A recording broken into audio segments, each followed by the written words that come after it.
faudra attendre le 15 juin pour voir un peu plus de voyageurs que ce matin à Bruxelles Airport.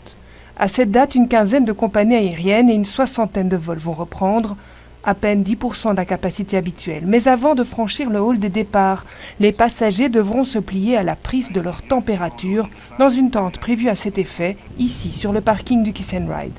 S'ils ont plus de 38 degrés, voilà, ils auront à ce moment-là un entretien avec du personnel médical pour comprendre s'il y a des symptômes de Covid qui sont présents, par exemple, ou si simplement c'est une température qui n'a rien à voir avec le Covid, pour éviter de bloquer des passagers qui n'auraient pas le Covid et qui auraient simplement un peu de température. Et en fonction du résultat de cet entretien médical, il y aura une décision qui sera prise si le passager peut voler ou non, effectivement en concertation également avec la compagnie aérienne. Chez Brussels Airlines, comme TUI, on ne veut prendre aucun risque. S'il y a un avis médical négatif, à ce moment-là, on ne pourra pas prendre cette personne à bord de nos avions.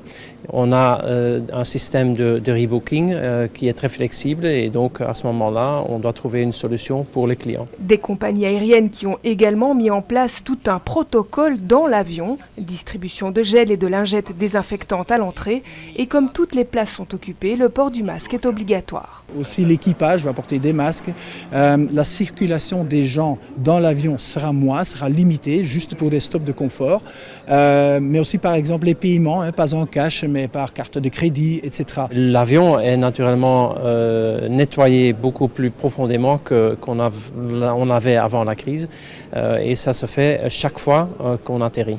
Les compagnies aériennes rappellent également que l'air à bord de l'avion est filtré selon la même technique utilisée dans les quartiers opératoires. Précisons aussi que la prise de température se fera aussi à Bruxelles à l'arrivée, des mesures qui doivent rassurer les voyageurs, même si la reprise du trafic aérien sera très progressive. En juillet, une centaine de destinations à peine, et essentiellement en Europe, seront desservies à partir de Brussels Airport.